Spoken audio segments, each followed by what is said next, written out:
YS Jaganmohan Reddy ప్రవేశపెట్టిన సంక్షేమ కార్యక్రమాలే ఈ రోజు పల్లెల్లో తమకు గౌరవం తీసుకొచ్చాయని ఎమ్మెల్యే అభ్యర్థి అదీప్ రాజ్ పేర్కొన్నారు.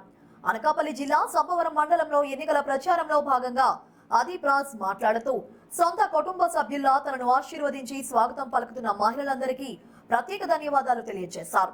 ఇచ్చిన ఏ ఒక్క హామీని విస్మరించకుండా వాటిని ప్రజల గడప వద్దకే తీసుకొచ్చి అందించిన ప్రభుత్వం వైసీపీ అని ఈ సందర్భంగా ఆయన స్పష్టం చేశారు.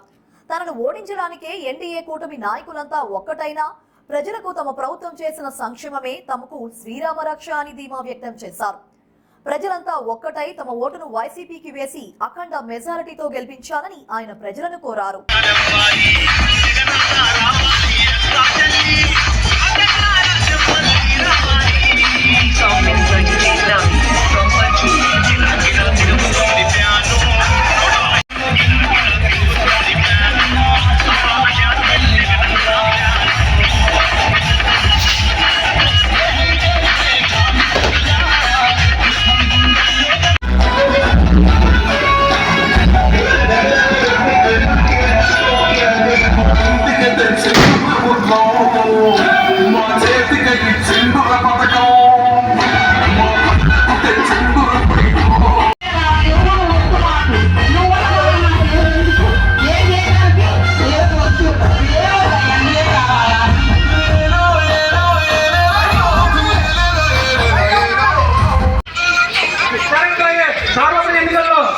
మన అదీప్ రాజ్ గారు పోటీ చేస్తున్నారు కాబట్టి ఆయనకి అలాగే మన ఎంపీ అభ్యర్థి అయినటువంటి మూడు ముత్యాలరెడ్డి గారికి మన అమూల్యమైన ఓటుని ఫ్యాన్ గుర్తుపై వేసి అత్యధిక మేరతో గెలిపించాలని కోరుకుంటూ ఈ కార్యక్రమాన్ని మన గ్రామ సర్పంచ్ నడిపించవలసిందిగా కోరుతున్నాం.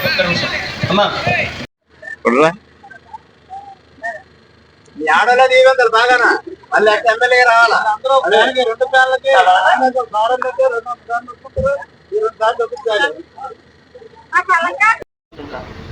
ఇవాళ నా మీద పోటీ చేస్తానని చెప్తున్నారు.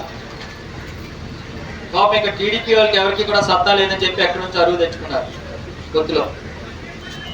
ఆయన పరిస్థితి ఒకసారి మాట్లాడుకున్నాం. ఆయన ఎక్కడ ఉంటారో చెప్పండి. ఎక్కడ ఉంటారు తెలీదా?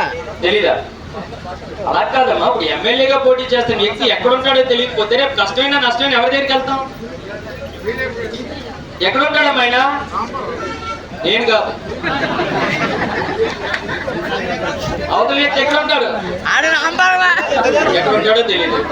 పోనీ అది వదిలి ఎక్కడ ఉంటాడో తెలియదు. పోనీ కంటిన్యూస్ గా ఏ పార్టీలో ఉంటాడో తెలుసా?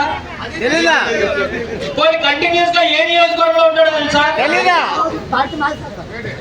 నేను రావడం ఎక్కడో బంద్ అయింది కృష్ణా జిల్లా విజయవాడ దగ్గర. అక్కడ నుంచి వైజాగ్ వ్యాపారానికి వచ్చాడు. అక్కడ నుంచి ఫస్ట్ ప్రజారాజ్యం పార్టీలో పెందుర్తి వచ్చాడు. అక్కడ నుంచి కాంగ్రెస్ పార్టీలోకి వెళ్ళాడు. ఇక్కడ పెందుర్తిలో ప్రజలకి సాల్వ్ అయినా నీ సంగతి అనేసరికి వెంటనే ఎలమంచి వెళ్ళిపోయి టీడీపీ పార్టీలోకి వెళ్ళాడు. టీడీపీలో రెండోసారి చిత్తుగా ఓడించేసరికి అక్కడ నుంచి తీసుకెళ్లి మళ్ళీ వైజాగ్ ఏమో వైసీపీ పార్టీలోకి వచ్చాడు. ఇక్కడ నీకు టికెట్ ఇచ్చారు, సీన్ నీకు లేదంటే మళ్ళీ అక్కడ నుంచి ఇవాళ పెందుర్తిలో మళ్ళీ జనసేన పార్టీలోకి వచ్చాడు. అంటే ప్రజారాజ్యం పార్టీ అయిపోయింది, టీడీపీ పార్టీ అయిపోయింది, వైఎస్ఆర్ కాంగ్రెస్ పార్టీ అయిపోయింది, ఇప్పుడు జనసేన పార్టీ. రేపు మిగిలింది ఆ కేఏపాల్ పార్టీ ఒకటే మిగిలింది. ఇంకా కొన్ని ఒక నియోజకవర్గం అంటే పెందుర్తి నుంచి యలమంచిలి, యలమంచి నుంచి వైజాగ్ నుంచి మళ్ళీ పెందుర్తి, మళ్ళీ ఇక్కడ నుంచి పోతే ఎక్కడికో. మొన్న ఇదే మాట నేను అడిగానని చెప్పి ఆయన ఏమో ప్రెస్ మీట్ పెట్టారమ్మా మాట్లాడుతూ. అదీప్ రాజ్ ఏమో నేను స్థానికని కాదు అని అంటున్నాడు. నేను కూడా సుజాత నగర్ లో 2 సైట్లు చూసుకున్నాను.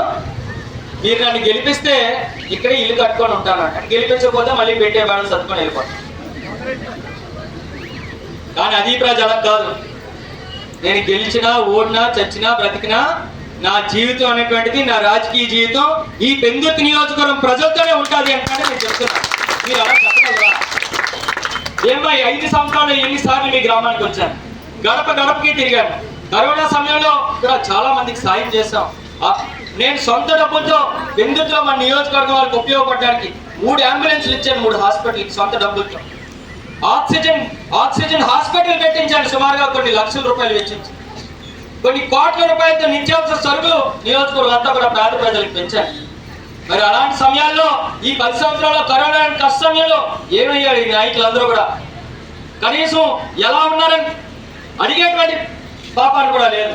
ఆ రోజేమో వేరే పార్టీలో వేరే దగ్గర తిరిగి ఈ రోజు మళ్ళీ అవకాశం వచ్చింది కదా ఇక్కడికి వస్తున్నారు.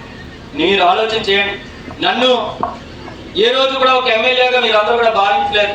ఈ రోజు కూడా అదే రకంగా మీ కొడుకులాగా, మీ మనవడిలాగా, మీ స్నేహితుడిలాగా, మీ అన్నలాగా, తమ్ముడిలాగా భావించి, మీలో ఒకరిగా, మీ కుటుంబ సభ్యుడిగా భావించి మీరందరూ కూడా ఫ్యాన్ గుర్తు మీద ఓటేసి అత్యధిక మెజార్టీతో నన్ను గెలిపిస్తారని చెప్పి కోరుకుంటూ, అదే రకంగా మన ఎంపీ అభ్యర్థి అయినటువంటి బూడి ముత్యాలనాయుడు గారిని కూడా అత్యధిక మెజార్టీతో గెలిపిస్తారని చెప్పి కోరుకుంటూ, మన గుర్తు ఏంటమ్మా? మన గుర్తు